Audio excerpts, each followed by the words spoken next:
Muy buenas tardes, hermanos que nos escuchan, hermanos de la Iglesia Torre Fuerte, que están conectados en esta hora con nosotros, así como nuestra familia, amigos que nos escuchan. Una vez más está con ustedes su hermano y amigo en Cristo, Doctor Mejía, pastor de la Iglesia Torre Fuerte, de los Hermanos Unidos en Cristo, para poder compartir una vez más un mensaje de la palabra de Dios. Le damos gracias a Dios porque tanto usted como a nosotros nos dio un día más de vida, nos permitió respirar, y su palabra dice que todo lo que respire debe de alabar al Señor. Y en esta ocasión, a pesar de las aflicciones que la humanidad está pasando, estamos aquí pues siempre dispuestos a confortarlos a ustedes con esta palabra de Dios, que una u otra forma pues trae esa paz que todos necesitamos, a pesar de las preocupaciones que como seres humanos tenemos por los problemas que a diario acontecen en nuestra vida.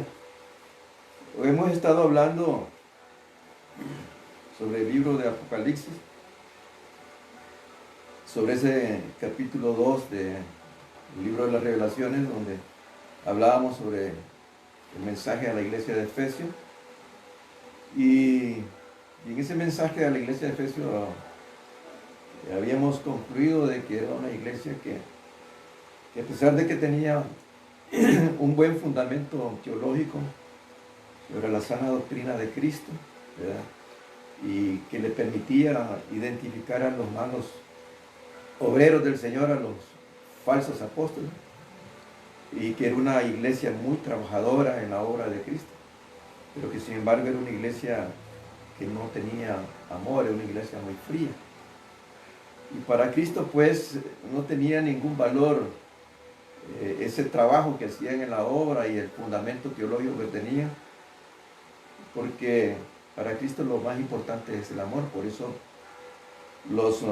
les dio esa reprensión de que habían dejado su primer amor y tenían que arrepentirse y volver a su primer amor.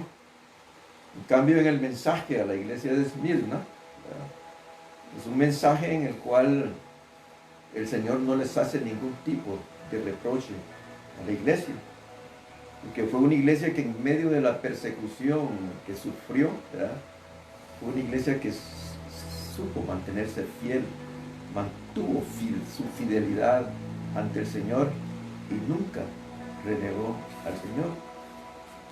Hoy queremos compartir ustedes este mensaje a la iglesia de Pérgamo, y para eso vamos a leer esta palabra honrando al Padre, al Hijo y al Espíritu Santo, y dice de esta manera: y escribe al ángel de la iglesia en Pérgamo, el que tiene la espada aguda de 2 filos, dice esto: yo conozco tus obras y donde moras, donde está el trono de Satanás, pero retienes mi nombre y no has negado mi fe, ni aún en los días en que Antipas, mi testigo fiel, fue muerto entre vosotros, donde mora Satanás.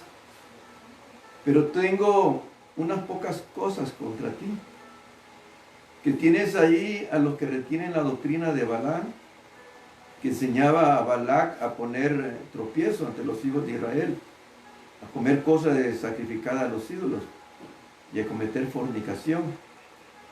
Y también tienes a los que retienen la doctrina de los nicolaitas, lo que yo aborrezco. Por tanto, arrepiéntete, pues si no, vendré a ti pronto y pelearé contra ellos con la espada de mi boca. El que tiene oído, oiga lo que el Espíritu dice a la iglesia. Al que venciere, daré a comer del maná escondido, y le daré una piedrecita blanca, y en la piedrecita escrito un nombre nuevo, el cual ninguno conoce, sino aquel que lo recibe. Pérgamo, mis hermanos y amigos que nos escuchan, era una ciudad que quedaba a unos 80 kilómetros de la ciudad de Esmirna. Se consideraba que entre todas las ciudades de aquel tiempo era la más bella ciudad del mundo antiguo por su belleza natural, como también por las bellezas arquitectónicas que tenía la ciudad de Pérgamo. Y era la capital del Imperio Romano en el lado del Asia Menor. Y se consideraba que era el centro político. Como era la capital del Imperio Romano en el Asia Menor, se consideraba que era un centro político y a la vez un centro religioso, la ciudad de Pérgamo. Y Pérgamo tenía otra característica muy importante, que ahí en la ciudad de Pérgamo se encontraba la segunda biblioteca más grande del mundo antiguo, después de Alejandría. Ahí se encontraba en esa ciudad. Y la población de la ciudad de Pérgamo era una población que era muy dada a la lectura y a la escritura, a conocer la filosofía de los grandes filósofos de aquellos tiempos. Y se consideraba también una ciudad que tenía una gran industria, que era la industria de producir pergamino para las escrituras. Y ahí, en la ciudad de Pérgamo, habían varios centros religiosos dedicados a Dios. Estaba el mayor de todos los templos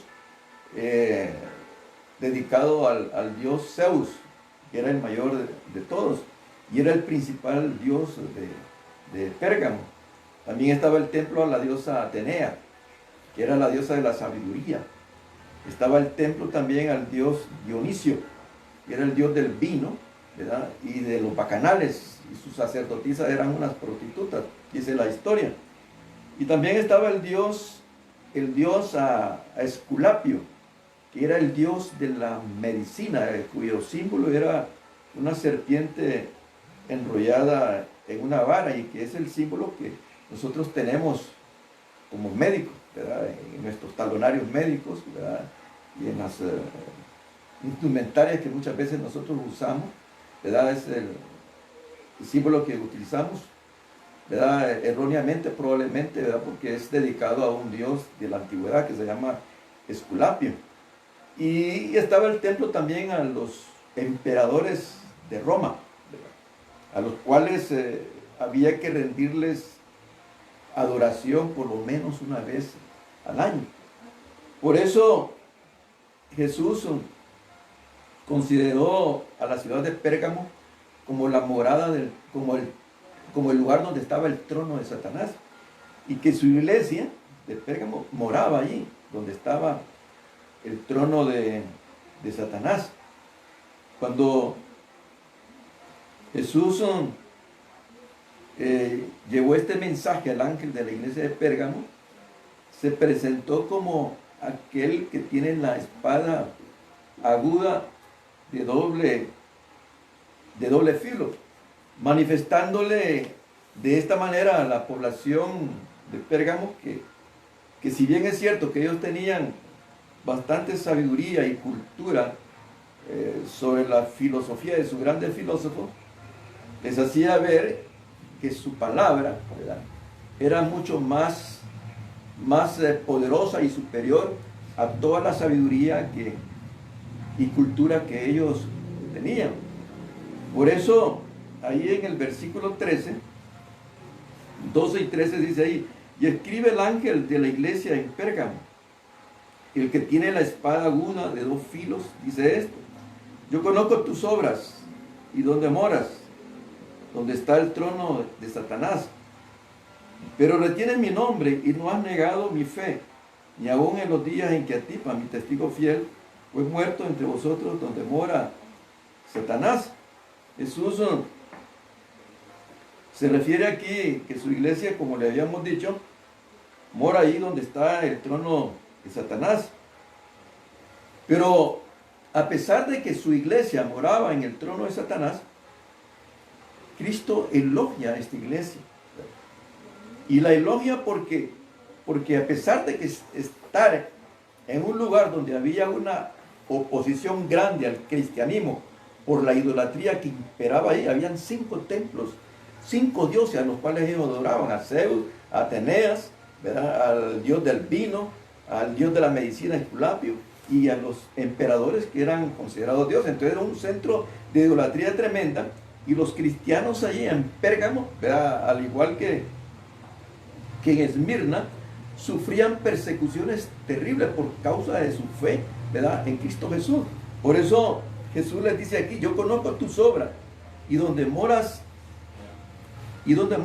donde está el trono de Satanás, pero retienes mi nombre y no has negado mi fe. O sea que, a pesar de que las persecuciones que tenía la iglesia de Pérgamo en aquellos tiempos, ¿verdad?, ellos retenían el nombre de Cristo, jamás renunciaron al nombre de Cristo, mantuvieron la fe en Cristo, aún a pesar de que también en ese tiempo de persecución fue muerto el obispo que ellos tenían, que se llamaba Antipas. Lo mataron el emperador romano, que se llamaba Domiciano. Dice la historia que la muerte que le dieron a Antipas, que Jesús lo catalogó como su testigo fiel. Este obispo de la iglesia de Pérgamo prefirió morir antes que renunciar a Cristo Jesús. Y la muerte que le dieron fue una muerte bien lenta. Dice que lo metieron en una especie de horno que tenía la forma de un toro, era de bronce, y ahí lo encerraron en esa especie de horno y lo asaron lentamente. De esa manera murió Antipas, al cual Jesús se refirió a él como el testigo fiel. Sin embargo, a pesar de haber sostenido esa fe en Cristo, a pesar de la persecución que existía en ese tiempo en la iglesia de Pérgamo, Jesús le hace un reclamo, un reproche a la iglesia, y es esta, que dice ahí en el versículo 14, dice la palabra ahí: pero tengo unas pocas cosas contra ti, que tienes ahí a los que retienen la doctrina de Balaam, que enseñaba a Balac a poner tropiezo ante los hijos de Israel, a comer de cosas sacrificadas a los ídolos y a cometer fornicación. Y también tienes a los que retienen la doctrina de los nicolaitas, la que yo aborrezco. O sea que esta iglesia de Pérgamo, a pesar de que se mantuvieron fieles, mantuvieron su fe contra sus enemigos externos, que eran los idólatras, toda esa población idólatra, ¿verdad?, no se percataron que la iglesia de Cristo, ¿verdad?, estaba siendo invadida, ¿verdad?, estaba siendo contaminada la iglesia de Cristo por un enemigo interno, y por eso los amonesta el Señor de la presentación, porque se estaban introduciendo en la iglesia 2 enemigos que habían contaminado la sana doctrina de Cristo.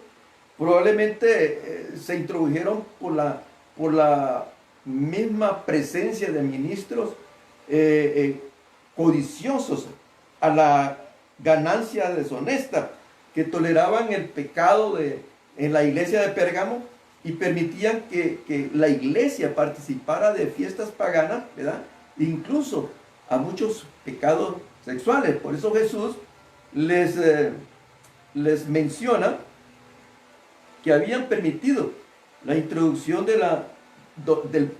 en primer lugar de la doctrina de Balaam. Ustedes saben bien que, de acuerdo a lo que nos habla el Antiguo Testamento, Balaam fue aquel profeta que se vendió por codicias a la riqueza.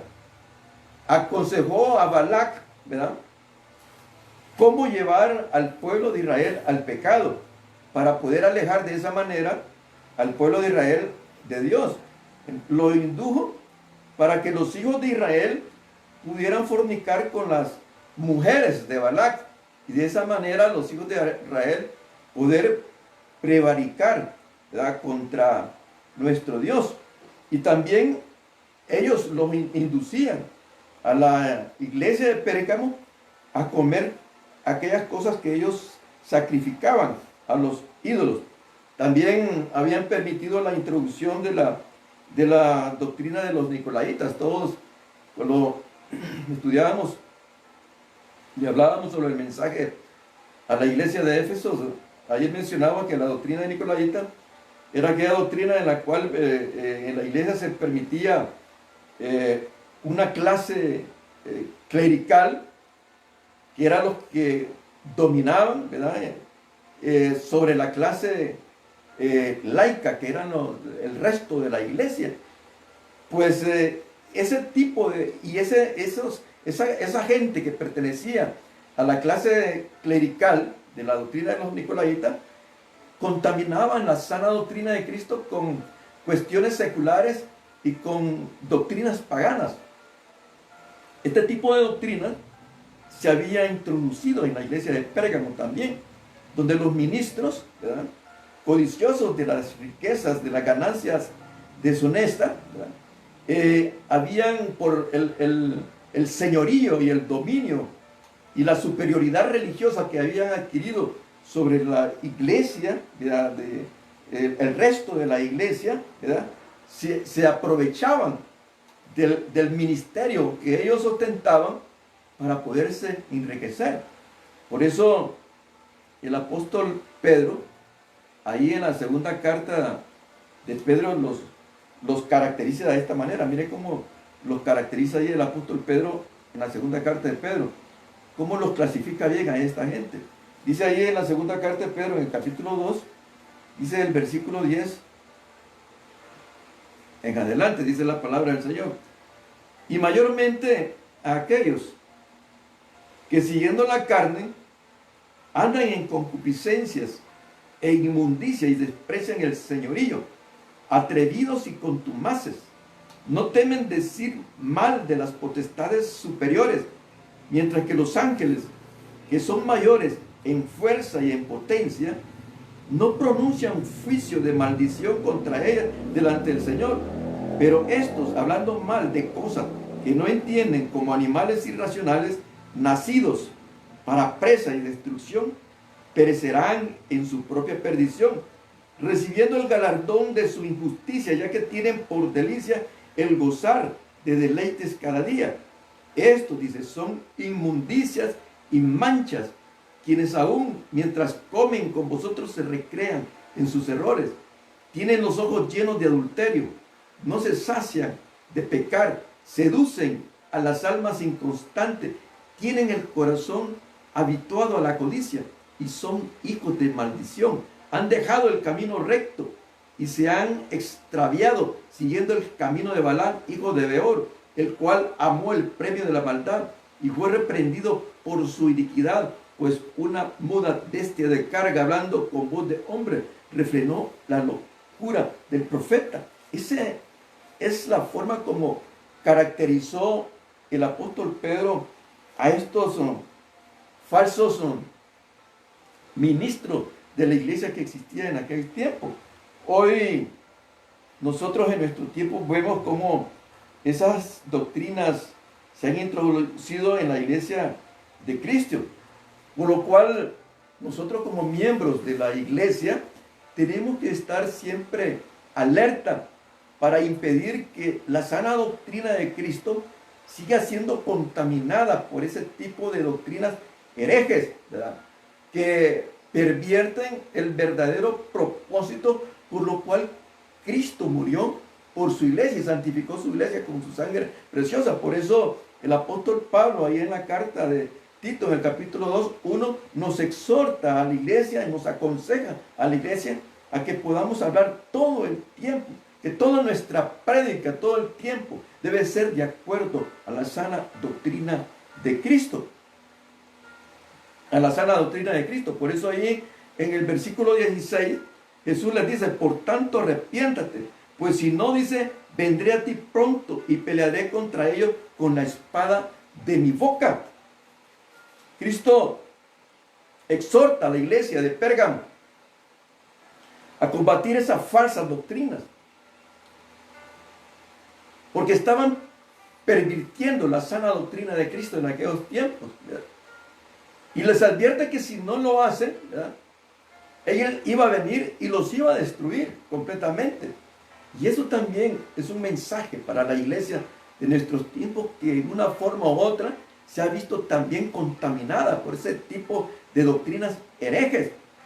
Viendo en el tiempo en que nosotros vivimos muchas congregaciones donde vemos ministros con una codicia tremenda por el dinero, ¿verdad? Cuando el fin último de la sana doctrina de Cristo es para salvar almas para Cristo. No tiene otro propósito la sana doctrina de Cristo. El mundo, decíamos, a nosotros nos prepara a nosotros para vivir en el mundo.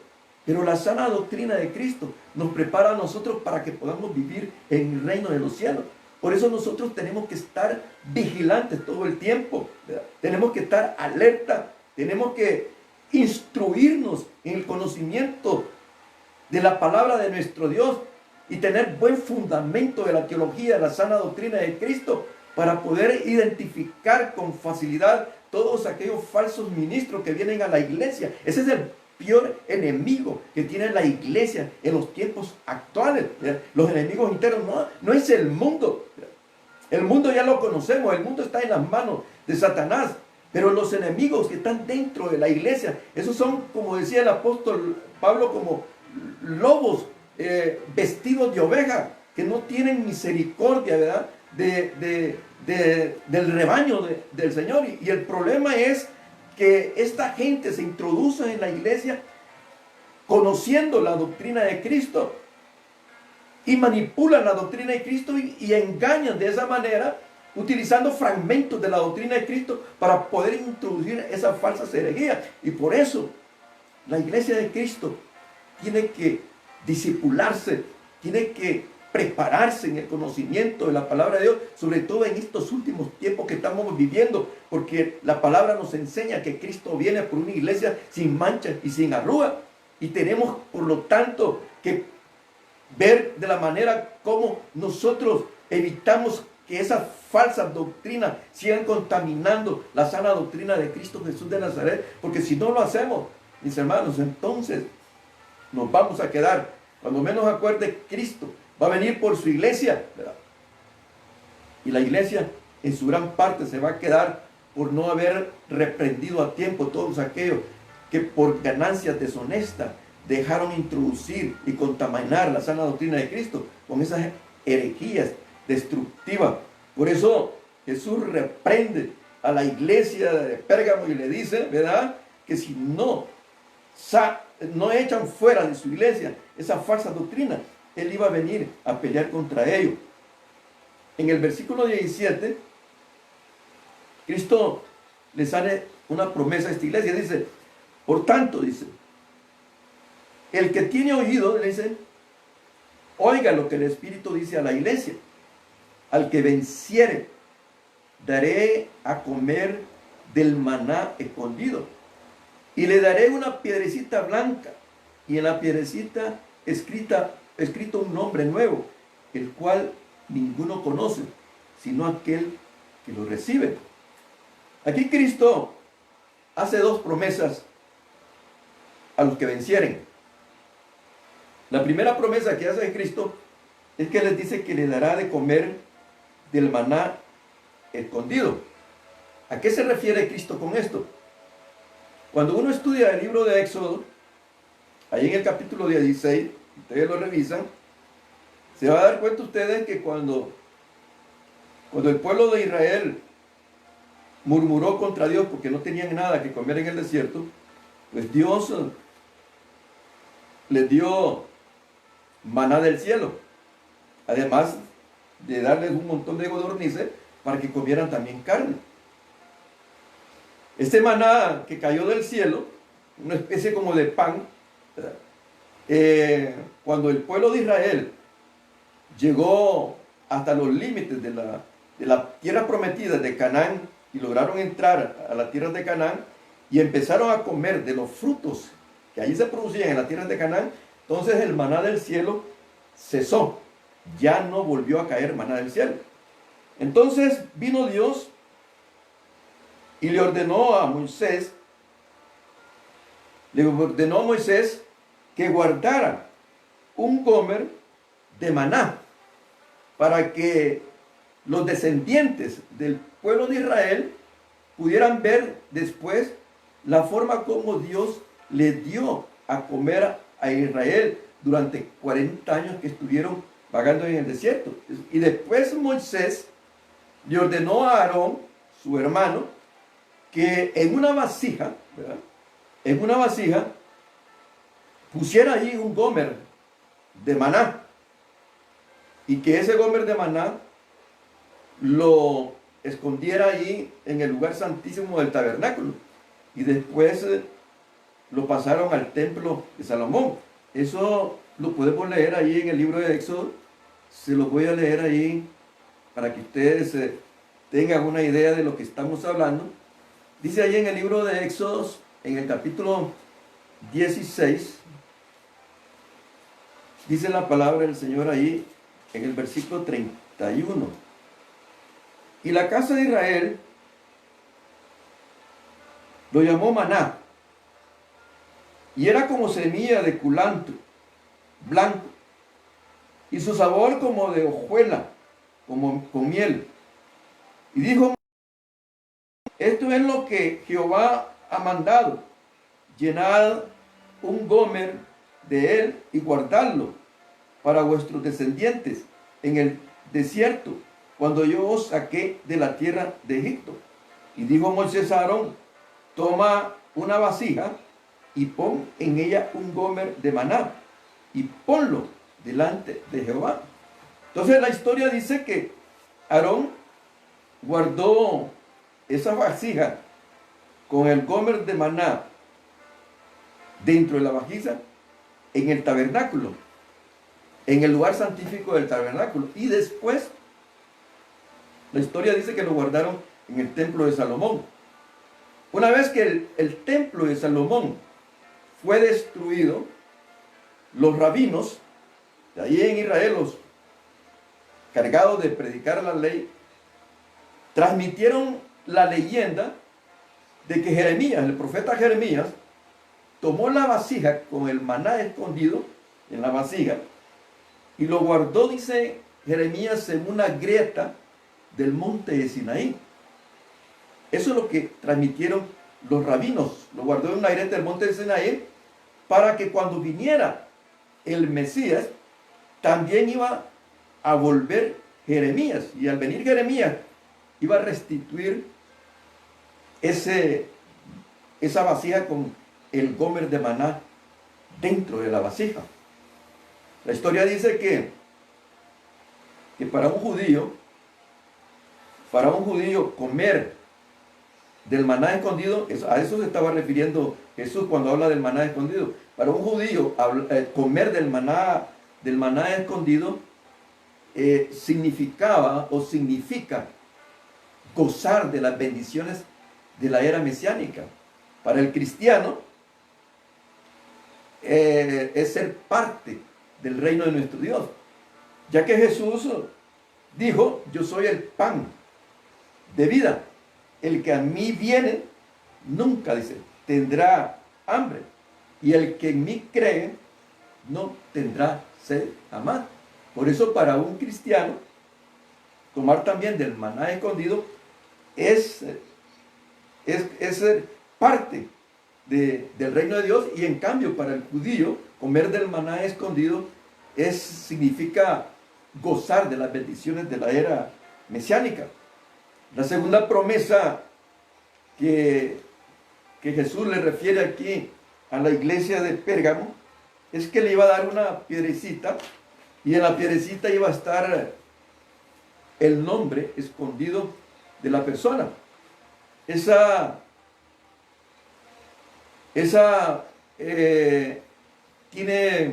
piedrecita con el nombre escondido se le ha dado muchas interpretaciones, y todas las interpretaciones que se les ha dado son suposiciones, por lo que me parece que no es muy correcto mencionarlas, porque son suposiciones, no hay un acuerdo sobre lo que significa eso.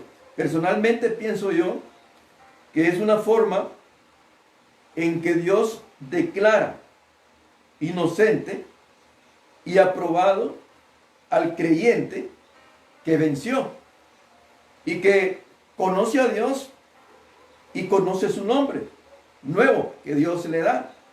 Y de esa manera Dios lo aprueba para que este nuevo creyente ocupe el lugar que le corresponde en el reino de los cielos. Por eso la palabra dice allí: al que venciere daré a comer del maná del escondido, y le daré una piedrecita blanca, y en la piedrecita escrita un nombre nuevo, el cual ninguno conoce, sino aquel que lo recibe. O sea que es una forma como Dios está probando, ¿verdad?, al creyente que venció, que mantuvo su fe, que nunca renegó de su fe en Cristo Jesús, y Dios lo aprueba para que ocupe el lugar que Él se merece en el reino de los cielos.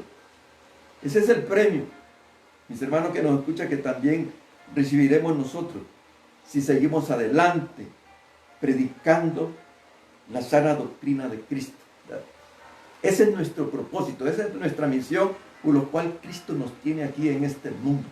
Por eso en estos tiempos en que estamos viviendo de dificultades, es cuando más tenemos que esmerarnos para predicar esa sana doctrina de Jesús y abolir de la iglesia de Cristo todas aquellas doctrinas herejes que han venido a contaminar la sana doctrina de Cristo, porque eso, mis hermanos, no le gusta a nuestro Señor. El peor enemigo que tiene la iglesia es el enemigo que está interiormente a la iglesia. Y por eso es que la necesidad de que la iglesia se prepare en el conocimiento de la palabra, que conozca el conocimiento de la verdad de Jesús, para que podamos nosotros con facilidad identificar todos aquellos falsos maestros que de una u otra forma quieren pervertir a la iglesia de Cristo. Así que en esta tarde, mis hermanos, yo los bendigo a todos ustedes en el nombre de Jesús. Deseo de todo corazón que ahí en sus hogares la paz de Cristo esté con ustedes, y no desmayen, que pronto el Señor nos va a librar a todos de esta peste que está actualmente afligiendo a la humanidad entera. Sabemos que todos estamos preocupados por la situación que está sucediendo en el mundo entero, pero sabemos que tenemos un Dios de poder, tenemos un Dios que está pendiente de lo que está sucediendo y que nunca nos está dejando solos. Así que no nos cansemos de orar, oremos sin cesar, que Dios a su debido tiempo va a responder al clamor de todos y cada uno de nosotros. Así que Dios les bendiga, que la paz de Cristo esté con cada uno de ustedes, y vamos a orar antes de ser despedidos de este corto mensaje que trajimos ahora para compartir con ustedes. Padre, en el nombre de Cristo, una vez más estamos aquí delante de tu presencia, mi Dios, con ese corazón agradecido siempre por lo bueno que tú eres, Señor. Agradecido por este día que nos diste, Señor. Agradecido por el pan de cada día que nos das. Agradecido por la salvación tan grande que nos das, mi Dios, y por esa misericordia que todos los días son nuevas. Y en esta hora, Señor, estamos elevando nuestra clamor hasta el trono de tu gracia, para que puedas ver nuestras aflicciones, Señor, para que puedas ayudarnos, mi Dios, a sobrellevar todo este problema que está sucediendo, Señor. Que nos fortalezcas a todos y cada uno de nosotros, Señor, para que no desmayemos, Señor, sino que cada día que tú nos das, nos permites con más fuerza y más ímpetu seguir adelante proclamando esta palabra de salvación, Señor. Estamos aquí pidiéndote perdón por todo. Estamos pidiéndote perdón por una humanidad que de repente te ha olvidado a ti, Señor, pero que ahora ha vuelto su mirada hacia ti, Señor, y ha abierto su corazón a ti y te busca para que tú perdones sus pecados, Señor. Estamos aquí pidiéndote perdón por nosotros, por tu iglesia también, que de repente, mi Dios, no hemos cumplido cabalmente con el propósito para lo cual tú nos escogiste a todos, Señor. Yo ruego a ti que nos ayudes a tener ese conocimiento de tu palabra que nos permita identificar esa falsa doctrina para poderla correr de tu iglesia, Señor. Purifica tu iglesia con tu palabra. Santifícanos a todos con tu palabra, Señor. Fortalécenos en espíritu y verdad, y que sea tu espíritu guiando nuestras vidas, Señor, por ese camino eterno de la salvación, y revelándonos siempre tu verdad y tu voluntad, para que podamos obrar conforme a esa verdad tuya, Señor.